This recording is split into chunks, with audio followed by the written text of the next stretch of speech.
All right, bitches.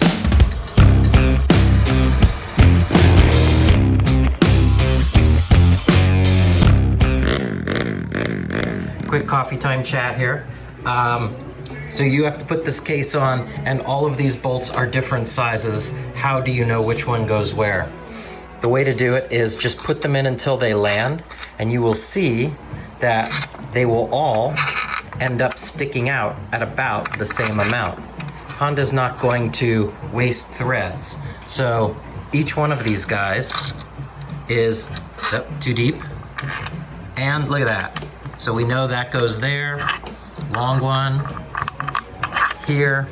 So you just work your way around the motor until you have found which ones go where.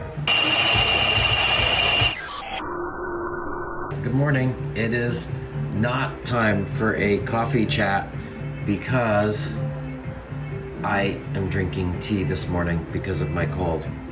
So it probably won't be as good. Anyway, today's issue is we're fitting the rings into the cylinder.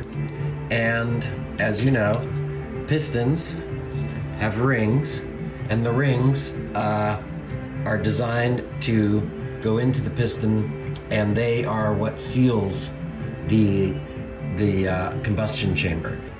The most important thing is that there should be a gap that allows for expansion.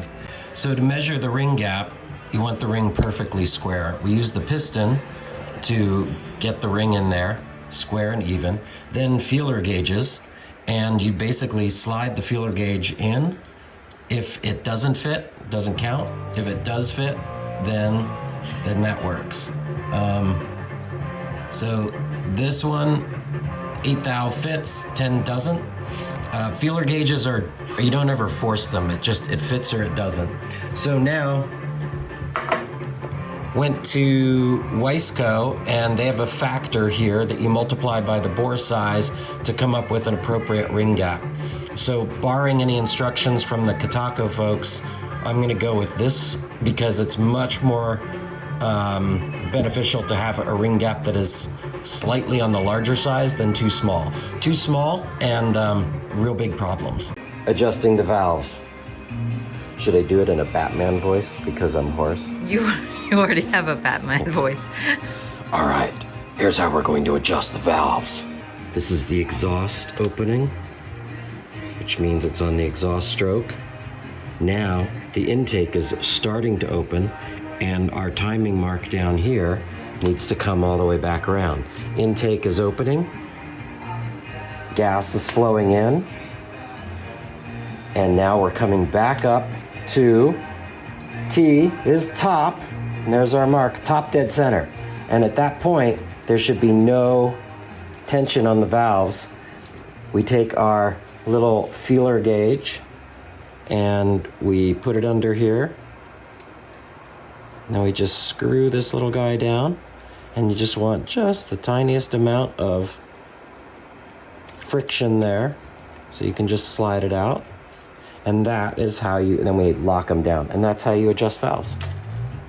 This motor is kind of done, I guess. I'm at a loss for words. Just needs to go over there. Check this out. Look at those little tiny static timing marks. It's beautiful. It makes my life easy. All right, bitches. It's tea time talk. That sounds stupid.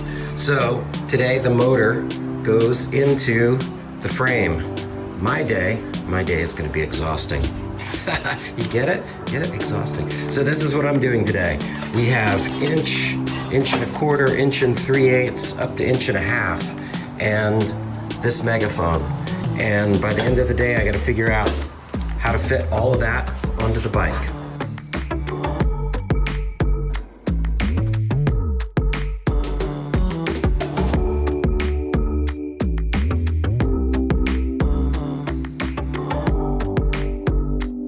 All right, here's where we're at.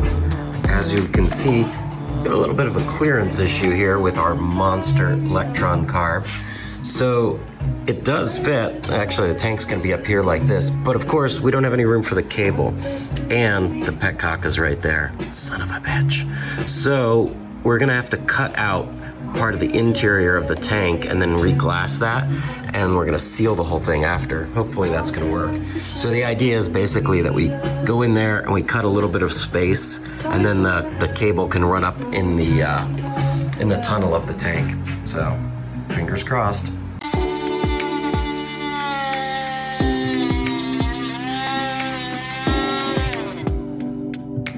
Well, we're still working on the carburetor, but the exhaust is finished, so pretty happy with that.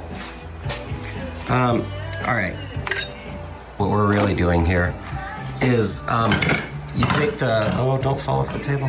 You take the mandrel bends, and then when you get to a point where they need to change, you cut on the center line of the radius. So this is a 2.5 inch radius bend on this tube. So then, you know, the imaginary point of the center here, you would go out and cut along that line. At that point, then you can twist it so it will take another direction.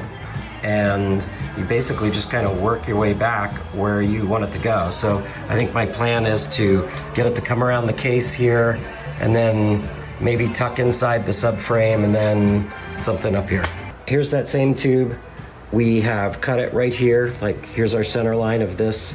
If it was to make a circle, there's the center of the radius. So we've cut here, and now you take this and rotate. And you can completely change the direction of your exhaust. And if you're clever about this, you can get a lot of things done without a lot of cutting. The whole pie shape thing, which you see, is sort of silly because you would never do that in stainless. It was only for titanium from MotoGP teams because there were no mandrel bends of titanium. It was too difficult. I think there are now, but this is what you do. Cut on the center line, and then you can twist to change your direction. All right, so I'm pretty exhausted, but we're making progress. I know that doesn't look like a lot, but I cut this tube and twisted it a little. Basically, when it's in its spot, it's gonna come a little over the case here. It's gonna snake through here, and then we're gonna have a piece that goes right down along this frame rail, so subframe will work. And now I am trying to get this in here. Quick little pointer on making brackets. This is how we want to make a bracket. If you were to look around, you might see people sometimes weld brackets right in the middle, thinking that that is, you know, right in the middle. How could that be wrong? It almost is always going to be a failure point because you've got the maximum amount of stress right there. By biasing off to the side, what we've done with two different brackets is created like a miniature suspension system.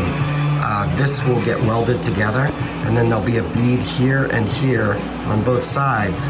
But that gap there in the middle, that's going to have a little bit of flex to it, which is going to prevent the welds from cracking. So that's pretty much the best way you can do a bracket. I'm exhausted, and I don't know if I'm even going to finish, but yeah, man. It's like the nicest bracket I have ever made. God damn. I get a lot of enjoyment out of making really nice parts that nobody will ever see. That's gonna be the piece that's gonna hold it on, which will also probably be braced up. So it's pretty much tacked up and pretty much where I want it. So I need to do a little adjusting in here, but I'm tired of making mistakes, so I think that's where I'm gonna put it for the night.